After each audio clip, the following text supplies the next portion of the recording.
Oi, boa noite, querida.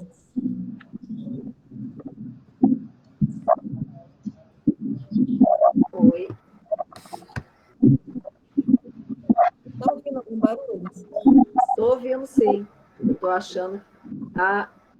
Eu acho que a Rose está com o microfone aberto. Está dando o microfone.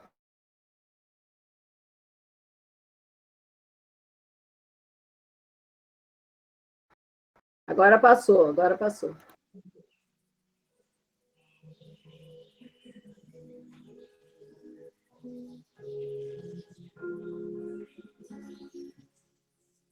Está ouvindo a música?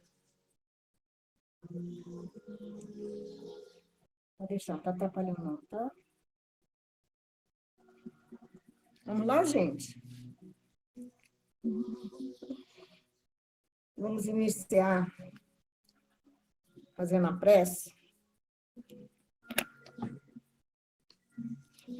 Oi, Ana, oi, Ana. Ana cortou o cabelo. Oi, Ana. Prazer em te ver. Chegou de viagem, né? Quem? Eu? Eu não. Não, você não. A Ana Constantino. Você não está te vendo. Na onde? A Ana que cortou o cabelo, né? Eu não. Não, e a Ana chegou de viagem, né? Eu não tinha visto ainda. Não tem Faz tempo.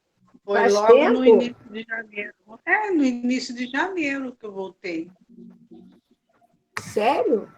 Engraçado. Muito mal. De janeiro, não. De fevereiro, então. Fevereiro? Janeiro, não. Eu estou desde o início dos estudos. Você não me viu semana passada? Cortou sim. Você devia estar diferente, estar com cabelo diferente, estar com um look diferente. Vai ver que foi isso. Não, brincadeira. Tem hora Eu achei que você estaria viajando, que você estava viajando. Não, semana passada eu estava no estudo. É? Então foi distração minha.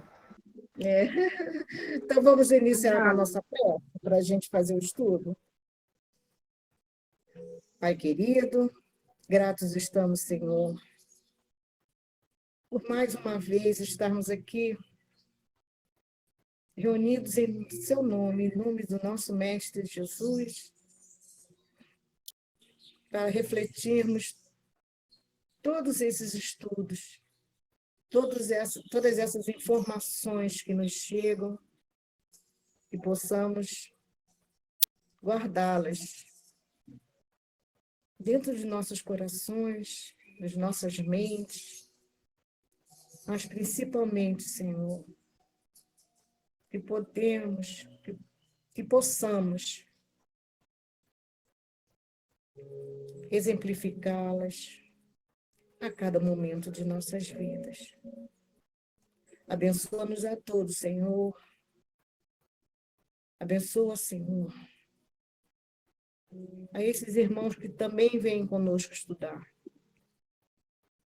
aos nossos queridos orientadores espirituais, nossos amigos, nossos irmãos,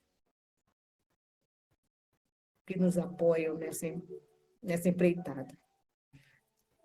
Obrigada, Pai, por mais essa oportunidade de estudo e reflexão. Possamos estar sempre com o pensamento elevado a Ti, Senhor, em gratidão. E lhe pedimos, Senhor, que permaneça conosco, hoje e sempre. Que assim seja. Oi, Iraci. Oi, Deina. Boa tarde. Nós estamos na segunda parte do livro Parábolas e Ensinos de Jesus, na lição Parábolas e Ensinos de Jesus.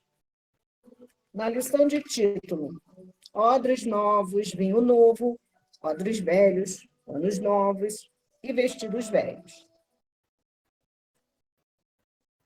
Vocês estão ouvindo música tocar? No fundo? Tá alto? Não? Denise, onde você está, por favor? no 10º parágrafo.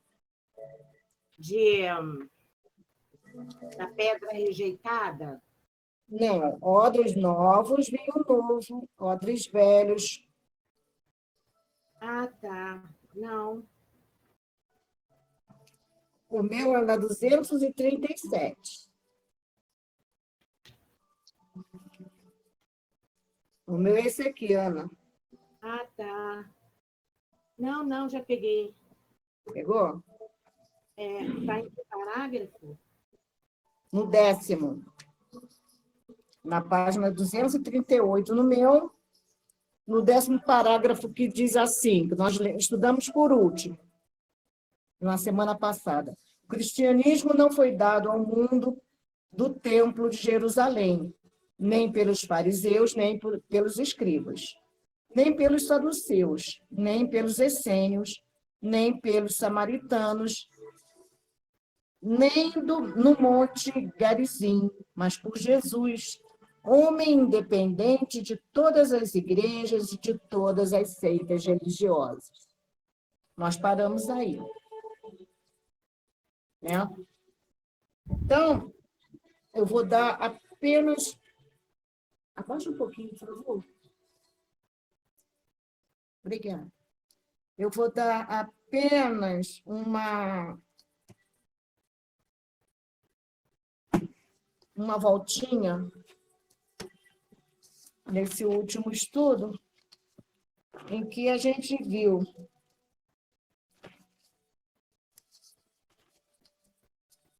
que a gente estava falando sobre que fazer nossas escolhas, não é mesmo? O que são esses odres novos, esses odres velhos, esses vinhos novos, vinho novo e o vinho velho.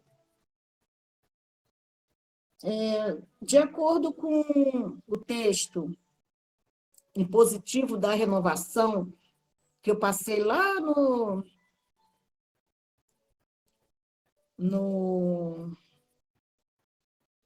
grupo, vocês conseguiram abrir?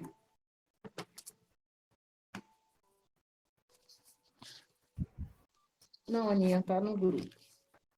E, Denise, eu não estou perdida. É o quê? Que livro que é? É onde? É um texto só.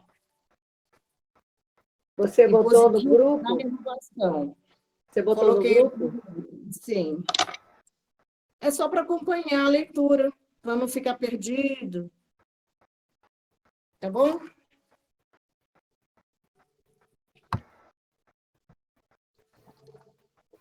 O que a gente estava falando?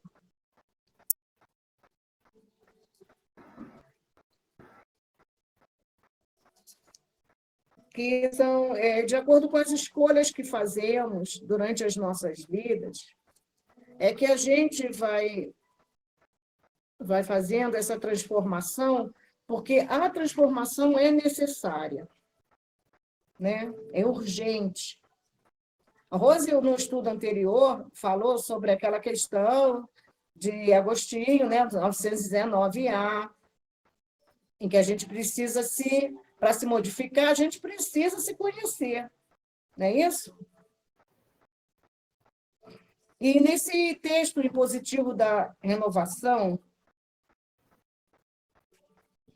ele começa assim. Esse é um texto que eu extraí de um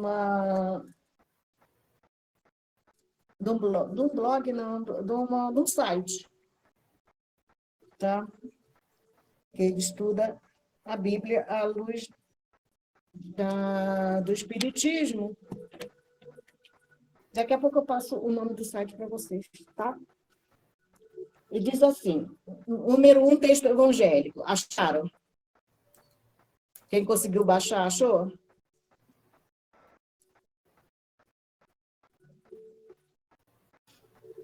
Eu não vou começar. consegui, não. Ô, Denise, desculpa, eu não estou nem achando aqui para poder baixar. Eu não Foi consegui. no Evangelho do CEFA. Senão a gente vai perder muito tempo. Tá? Se não conseguiu baixar, é porque eu mandei para a leitura. Deixa eu ver se eu abro aqui no meu. Espera aí, deixa eu ver se eu consigo abrir para partilhar meu ecrã. É melhor.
O texto apareceu para vocês alguma vez? Mas tá escrito aí, está a partilhar o ecrã total? Está escrito. Tá, vai Apareceu, depois sumir, sumiu o texto. a minha imagem vai sumir e vai aparecer só o texto, tá?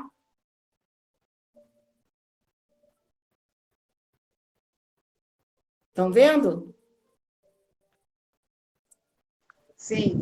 Sim, sim. Ótimo. É porque ninguém me respondeu, eu achei que não estava aparecendo. Então, vamos lá. Fernando, por favor, você pode pegar o fone de ouvido para mim, porque eu vou ligar o celular. Ok? Então, vamos lá.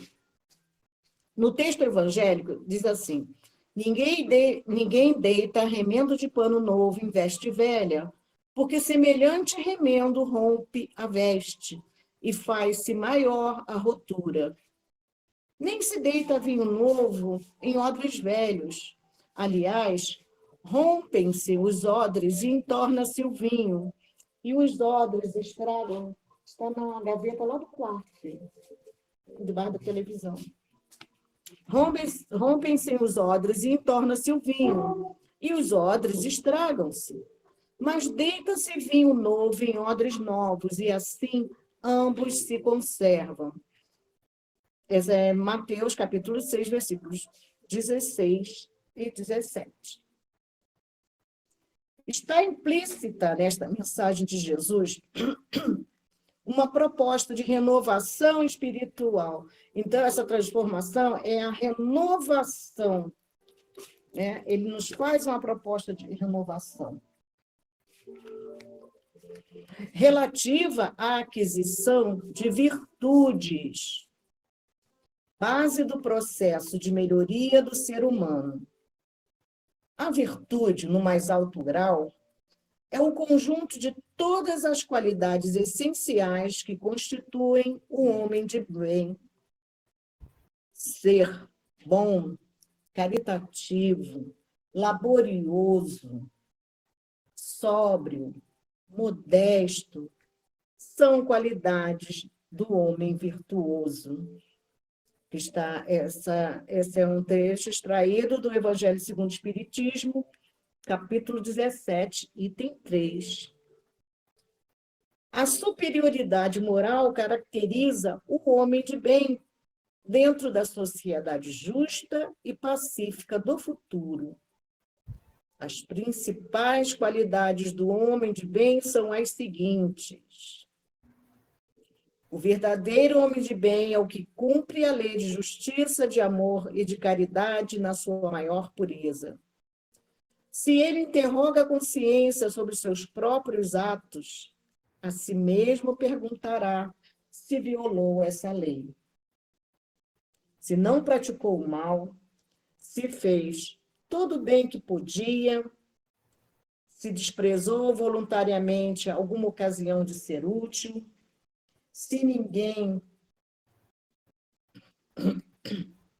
se se ninguém tem qualquer queixa dele, enfim, se fez a outra em tudo que desejara lhe fizesse. Deposita fé em Deus, na sua vontade, na sua justiça e na sua sabedoria. Tem fé no futuro. Razão porque coloca os bens espirituais acima dos bens temporais. Possuído do sentimento de caridade e de amor ao próximo, faz o bem pelo bem, sem esperar paga alguma.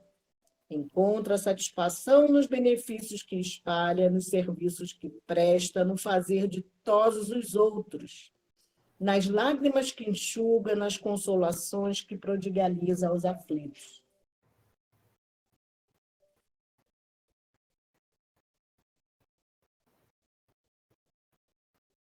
O homem de bem é bom, humano e benevolente para com todos, sem distinção de raças nem de crenças, porque em todos os homens vê irmãos seus. Em todas as circunstâncias toma por guia a caridade. Não alimenta ódio, nem rancor, nem desejo de vingança. A exemplo de Jesus, perdoa e esquece as ofensas. É indulgente para as fraquezas alheias. Nunca se compraz em rebuscar os defeitos alheios, nem ainda em evidenciá-los.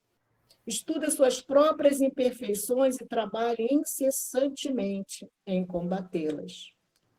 Não procura dar valor ao seu espírito, nem aos seus talentos, às expensas de outrem.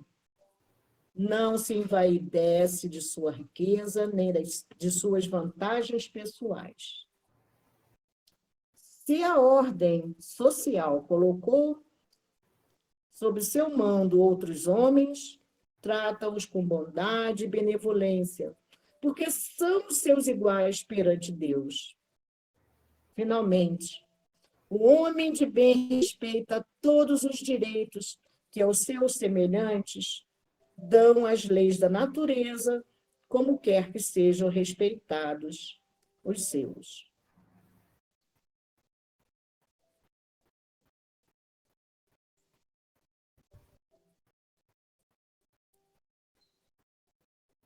Então, na interpretação do texto evangélico, a gente está procurando se melhorar, ser um homem de bem, não é isso?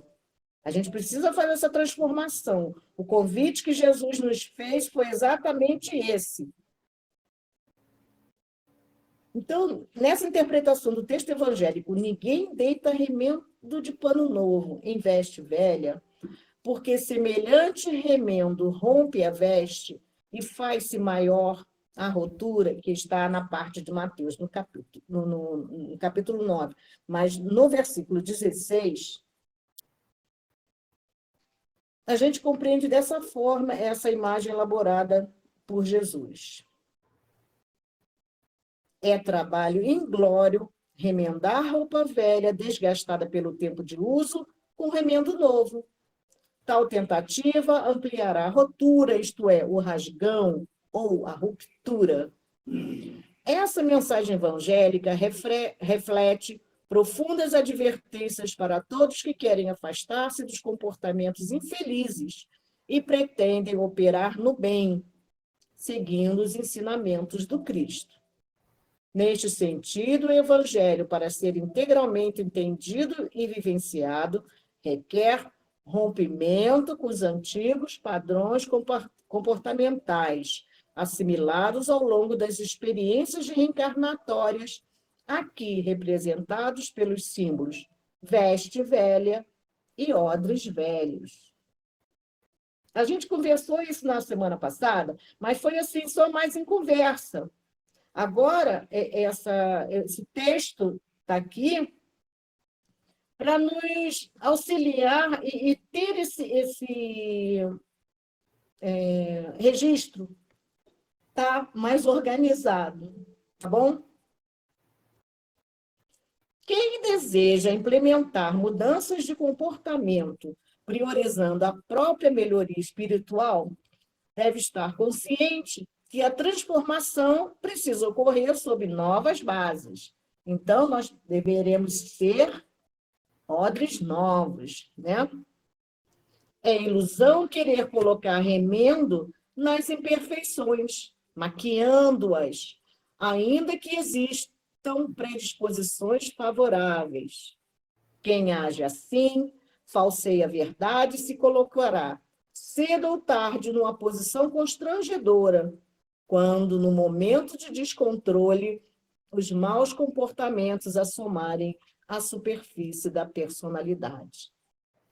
Faz-se, pois, necessário que se associe à vontade de mudança uma ação persistente.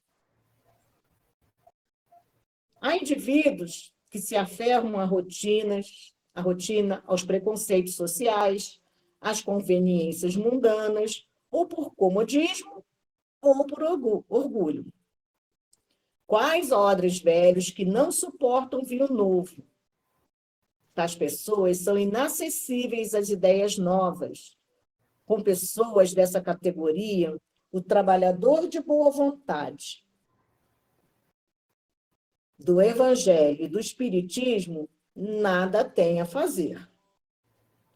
É deixá-las entregues aos cuidados do Pai Celestial, que, por meio das reencarnações em ambientes diversos, lhes modificará a atitude mental, transformando-as em odres novos, aptos a receberem o generoso vinho das ideias novas e progressistas.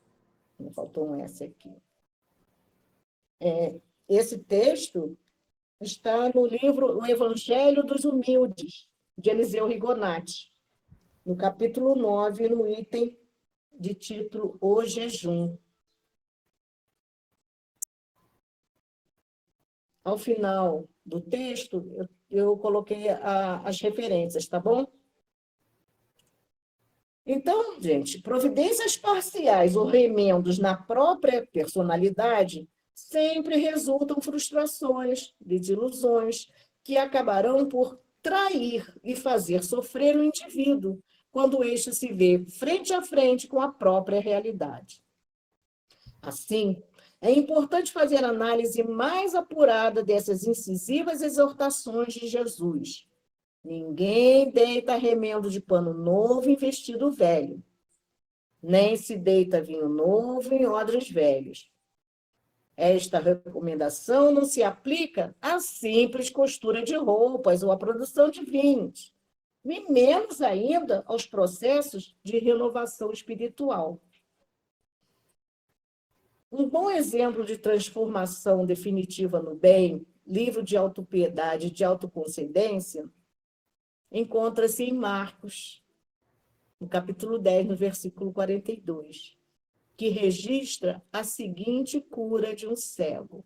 Eu vou pedir a Carmen Matos para ler para mim, por favor.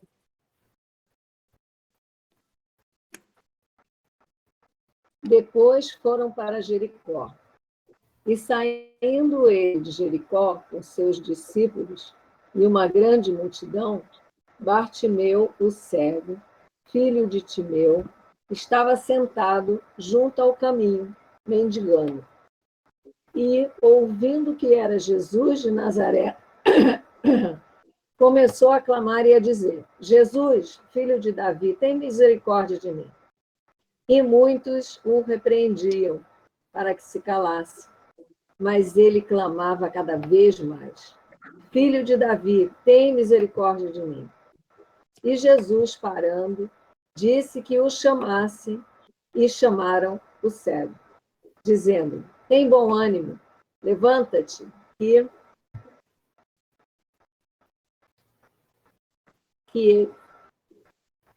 levantou-se, e ele, lançando assim sua capa, levantou-se e foi ter com Jesus. E Jesus, falando, disse-lhe: Que queres que te faça? E o cego lhe disse: Mestre, que eu tenha vista. Jesus lhe disse: Vai, a tua fé te salvou. E logo viu e seguiu a Jesus pelo caminho.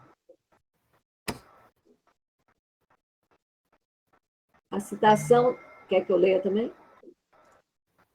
Continua. E desceu agora. Espera aí. Desceu muito. A citação demonstra, em linhas gerais, o seguinte: Bartimeu não se limitou apenas ao desejo da própria cura, mas fez alarde de forma enfática, no momento em que identificou aquele que o curaria, e ouvindo que era Jesus de Nazaré. Encontrando Jesus, ouviu o que ele pregava e partiu para a ação. Foi em busca da cura. E ele, lançando de si a sua capa, levantou-se e foi ter com Jesus. Ao suplicar auxílio de forma insistente, foi notado, tanto pelos que se sentiram constrangidos com a mudança revelada pelo mendigo, daí repreendê-lo, quanto pelo próprio Cristo que, acalmando-o, fez o cego testemunhar a vontade de curar-se. E por este motivo, pergunta ao mendigo: que queres que te faça? Uma lição maravilhosa. O meu microfone está aberto, Amanda. Está me ouvindo? Tá ok. Então, exatamente isso. Ele precisava ali na frente, ele não, o cego, né? Precisava dar o seu testemunho da sua fé, da sua vontade em mudar.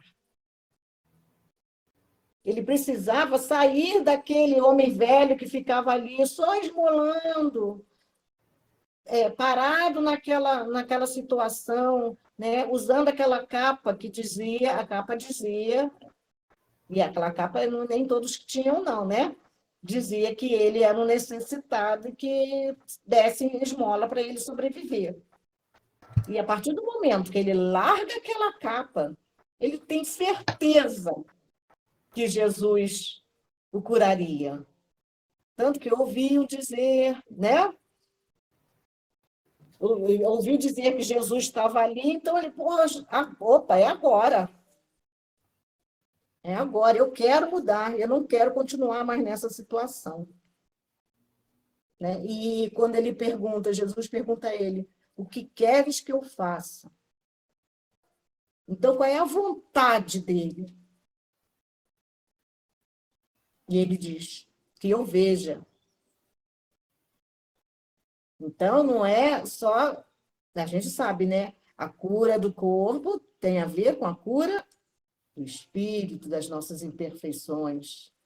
Não é isso? E que não é milagre que Jesus, porque Jesus fala, tu te curaste, né? Ele fala da fé, né? A tua fé te curou. A tua fé te curou. E a fé é a transformação, né? Exatamente. Então, além dessa roupa, né, velha, costurada com pano novo, nem se deita vinho novo em odres velhos, aliás. Rompem-se os odres e entorna-se o vinho. E os odres estragam-se, mas deita-se um vinho novo em odres novos. E assim ambos se conservam, que já é o item 17, o versículo 17. Então, a análise espírita desses dois versículos, né, tanto 16 quanto 17, está além, extrapola o sentido simbólico claramente expresso. Porque, pois, obviamente, Jesus estava dando muito mais do que uma lição de costura ou indicação sobre preferíveis processos de vinho. A gente sabe muito bem que isso é muito além. Todas as suas mensagens utilizavam o dia a dia, mas tinham um sentido muito maior do que as pessoas leem, né, quando pegam literalmente o que está ali. Tais vinhos, assim como as vestes velhas, indicam que a humanidade se defronta com uma ciência materialista, uma filosofia obscura que discute os efeitos e não as causas dos atos humanos, e também uma religião distanciada da vida, dogmática e inacessível. Essa é uma parte do pedacinho do texto da revista O Reformador, tá? Da FEB, no ano 45, no número 17 de setembro de 1927.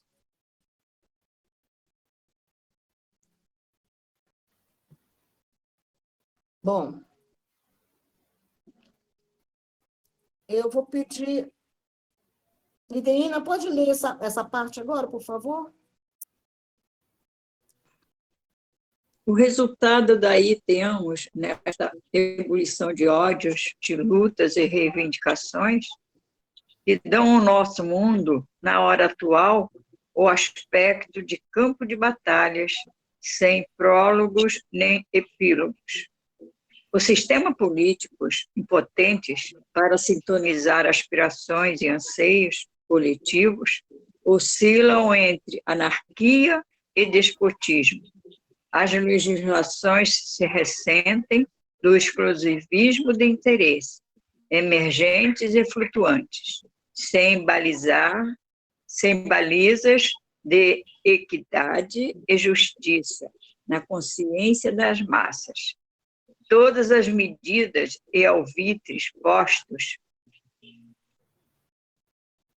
em equação redundam improfícuos e ruem, né? Fragorosamente na prática, porque, de fato, não tem a vivê-los e justificá-los, mais que uma finalidade unilateral, por só decalcadas nas conveniências fortuitas de uma existência falaz e transitória. Esse texto também é da revista Reformador, tá? Esse ainda é um pedaço desse número 17, de setembro de 1927. Então, o que ele fala aqui? Esses ódios, essas lutas, essas reivindicações que atualmente a gente vê, né? Essa guerra aí na Rússia contra a Ucrânia, né? Esses sistemas políticos que são impotentes, porque esses sistemas políticos não fazem o que as aspirações e os anseios do povo. Não é isso? A gente não vê isso. O sistema político atual não trabalha em prol do povo, e é o povo que o coloca ali para ser representado por eles. Né? Essas legislações, essas leis só têm interesses emergentes, são e flutuantes, quer dizer, não são interesses perenes para que sirva o povo até o final dos tempos, sempre melhorando. Não é isso? Tem os interesses próprios. E utilizam até essas... Porque ele fala assim, sem balizas. Né? Baliza são aquelas traves que tem no futebol. Não é isso? Que cerceiam ali o campo de acesso para fazer o gol. Não é isso? Então, essas balizas, elas cerceiam, elas modelam, elas marcam qual é aquele espaço, o espaço da equidade, do que é do juntinho, o que é para um é para o outro. Não tem. Esses interesses não fazem isso, né? Eles não delimitam esse espaço da justiça na consciência das massas, na consciência do povo. Afinal, aliás, ao contrário, né? O que eles fazem é exatamente confundir o povo para o povo apoiar os seus interesses escusos. Né? E é justamente isso. Então, ele diz que essas medidas, essas desculpas, fazem muito barulho, né? Uma prática... Ai, tem alguém aqui se coçando no tablet, sabe? E me mordendo, querendo brincar. Então,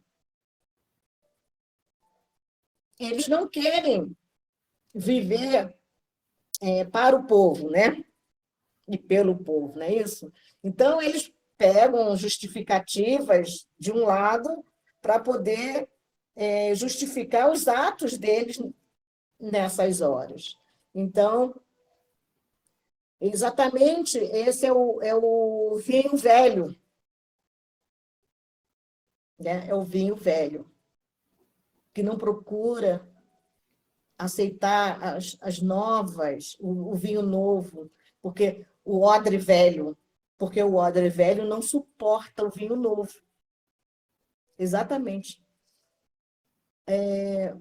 A produção de vinho de forma correta, continua o texto, indica na mensagem um simbolismo que pode ser assim esclarecido. Então, essa é uma das interpretações desse texto, tá?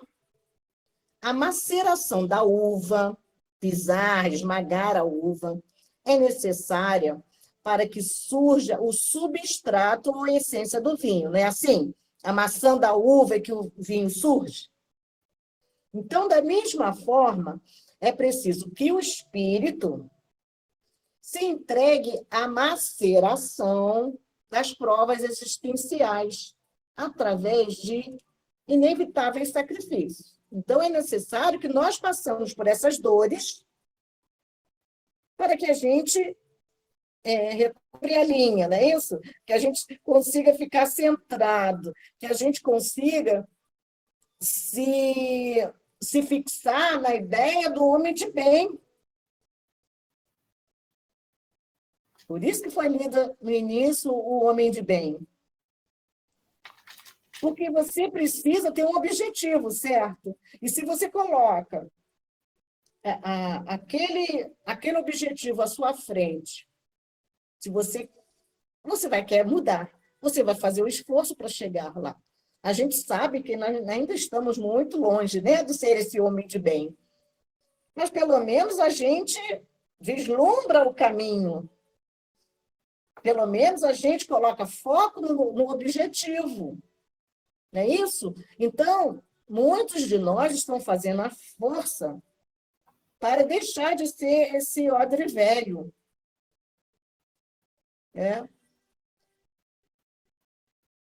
Começar a ser, passar a ser um odre novo para poder receber esse vinho novo. Bom, vou continuar aqui, voltando um pedacinho. Então, da mesma forma, é preciso que o espírito se entregue à maceração das provas existenciais através dos inevitáveis sacrifícios, assim de que surja a essência do homem de bem, liberto das imperfeições. Aí é o odre novo. Esse pequeno pedaço de texto aqui é do livro de Cair Barchuta, exatamente esse que a gente está estudando. Que diz assim: é necessário... Só não estou conseguindo agora encontrar no texto. É necessário que se dê o renascimento do espírito pela modificação das ideias e do corpo, sem o que não se verá o reino de Deus. A esta operação, Paulo chamou a substituição do homem novo pelo despojamento do homem velho, né? E acrescentou: os que são de Cristo se tornam novas criaturas. Os ensinamentos espíritas, além de oferecer a chave para o entendimento da mensagem cristã, em sua pureza e sentidos originais, esclarecem a criatura humana a respeito das consequências dos seus atos impensados, e também como corrigi-los. Não faz só com que ele desperte, mas também auxilia. Como é que você vai corrigir esses erros? Né? Como é que eu vou fazer para me transformar?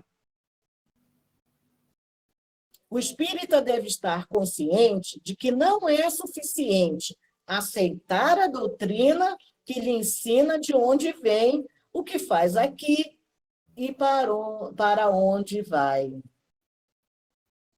Não é suficiente. Iraci, você pode continuar a ler, por favor, essa parte do texto? Desculpa, Denise, mas eu estou sem óculos, então estou com muita dificuldade Eu acho para que ler. mesmo. Assim Tá? mesmo. Tá bom, obrigada. Ana Constantino, pode ler?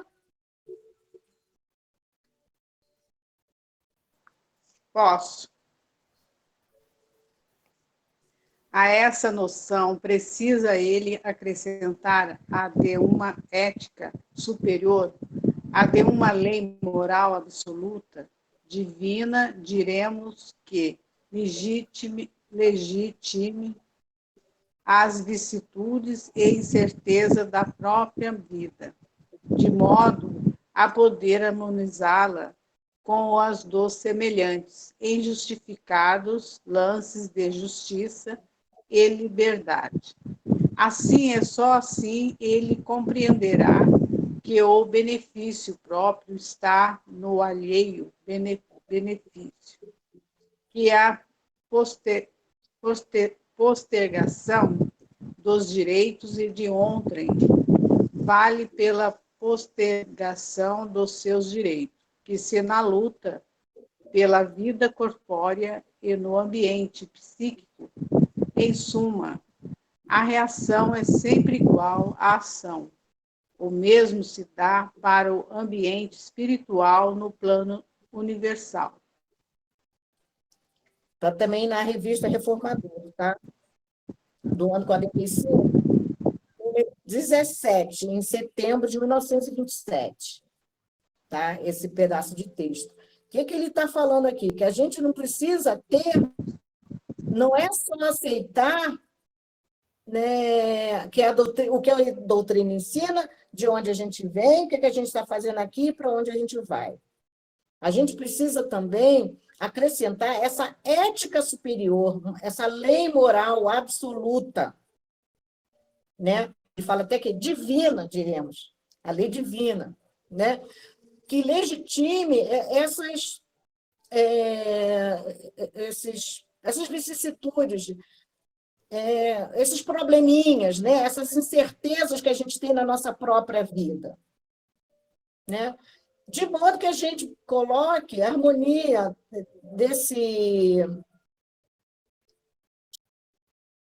que a gente possa se harmonizar com a lei divina, fazendo o quê?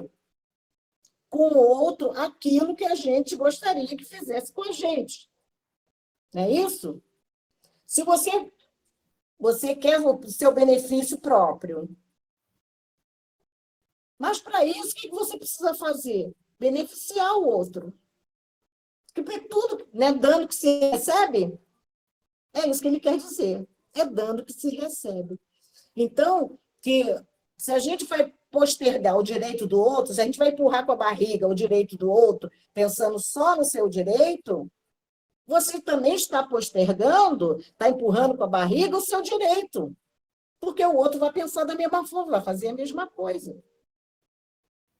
Então, essa mudança que a gente precisa fazer na nossa vida é exatamente fazer pelo outro aquilo que a gente gostaria que fizesse por nós. Jesus já nos disse isso. É lei, né?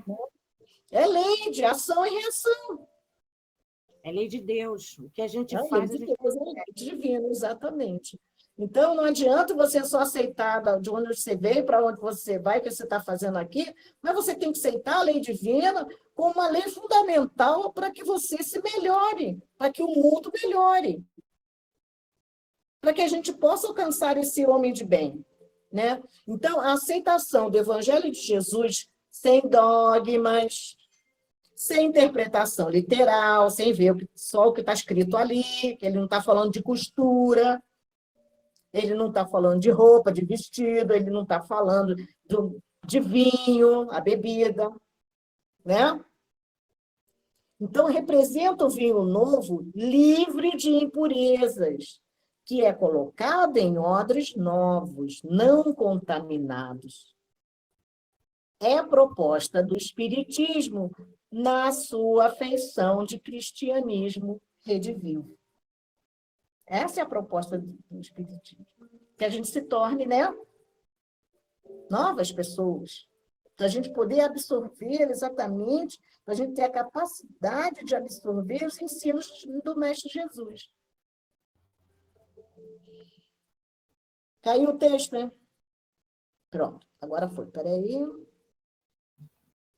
Essa mentalidade assim formada poderá, então, e só então, resistir aos embates e seduções do mundo. Né? A gente vai largando de mão o mundo material, onde quer que no mundo lhe seja dado irradiar influências estas, serão benéficas por colimarem princípios e não pessoas, ideias. E não pessoas. Por colimarem princípios e não ideias, e não pessoas. Ideias e não interesses efêmeros. Visando não já uma família restrita, uma classe, uma sociedade, um povo, mas a humanidade no que esta tem de mais grandioso, e se não afere, não por ciclo de gerações, mas de eternidade.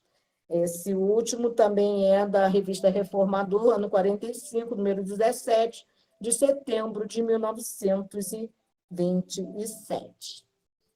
Então, nós terminamos o estudo dessa parte, tá? E vamos à leitura do texto de Cairbar Schutel. Voltamos lá para o livro de Cairbar, exatamente no parágrafo 11º. Certo, Aninha?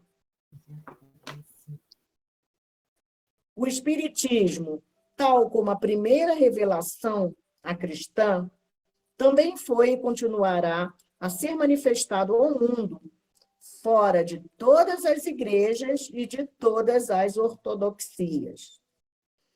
Não se põe vinho novo em odres velhos. Pela fermentação, os odres partem-se e o vinho se derrama. Acresce ainda a circunstância do paladar. O que se acostumou ao vinho velho, não quer o novo. Assim também, aqueles que se acostumaram com velhas religiões não podem querer a nova, mesmo porque a religião, dizem, é como vinho, quanto mais velho, melhor. Tem gente que não faz essa comparação, né? Mas não é assim. Para odres velhos, Jesus já dizia, né? Para odres velhos, vinho velho. Para velhos incrustados dos parasitos das velhas religiões, religião velha. Cairbar é até bem contundente, bem... Ele gosta de espizinhar, né? De ir lá na ferida, né? É assim, deixa como tá, não mexe não, que tá bom assim. Deixa como tá. As túnicas com que os cristãos se vestem no mundo espiritual não são feitas de remendos. Assim como os odres que têm de receber o vinho novo não são os velhos. Daí o aviso a Nicodemos, mostrando-lhe a necessidade de renascer da carne e do espírito.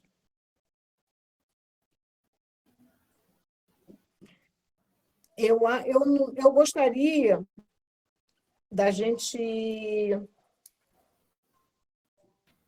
pegar no livro Boa Nova, no capítulo 17, no Evangelho do Reino, de Humberto de Campos, mas não vai dar tempo da gente ler o texto todo hoje. Denise, Oi, fala. a gente podia comentar aqui, Podemos que comentar. eu observei, que às vezes a gente não precisa desencarnar para poder começar essa renovação. Nós começamos aqui, sair desses atavismo do passado e colocar roupa nova no nosso entendimento. Você acha que eu tô certa? Não, é isso Roupa mesmo. nova, entendeu? Porque isso tudo é simbolismo, como você falou, não é? Essa Isso. túnica, essas coisas todas que ele vem trazendo aqui, as religiões passadas, aquelas religiões antigas, que ainda estão com aqueles conceitos e não querem mudar, entendeu? E muitas vezes, quando fala em coisas novas, que o espiritismo é novo em relação a várias religiões antigas, entendeu? Desculpa. E eles não querem, por isso que eles rejeitaram. E muitos de nós, vamos dizer, que não aceita, é porque não quer mudar, é cômodo, né? Ficar com as roupagens velhas, Exatamente. É como ficar do jeito que está, como diz a Carla. entendeu? Então, é isso que ele vem falando, né? Como você falou do simbolismo do cego, né? Que largou a capa. Nós temos que largar a nossa capa mesmo, né? Ou então vai ficar com ela ainda. Ajuda. Ela. Mais alguém tem algum comentário a fazer do texto? Gostaria de fazer mais algum comentário? Esse texto, o reformador deu uma condensada, um peso grande desse texto de Carribar, né? E trouxe uma compreensão, ampliou a compreensão na questão dessa a modificação que nós somos esse odre, né? E as nossas ideias novas que a gente vai adquirindo com estudo, com esse nosso esforço em querer conhecer mais, de nada adianta tudo isso se a gente não se modificar internamente, se a gente não fizer essa transformação. De nada adianta o evangelho se a gente não incorporar ele no nosso comportamento, na nossa atitude, no nosso pensamento, né? Esse freio que a gente precisa ter, e o estudo que a gente fez com a Rose agora, tem tudo a ver, né? Tudo a ver, não existe arrastamento, né? Faz parte da gente, a nossa escolha. E aí é essa modificação que a gente precisa ter para poder, trazendo essa figura de linguagem, né, que traz o texto, para a gente poder receber esse vinho novo dentro da gente, né? Desse corpo, dessas ideias, desse receptáculo, né, que traz essa metáfora interessante. É perfeito, eu acho que você fez um casamento muito bom com o reformador, né? Ampliou mais, né? Que a ideia já vem, né? E aí você amplia mais, facilita a compreensão e a tentativa de mudança mesmo, né?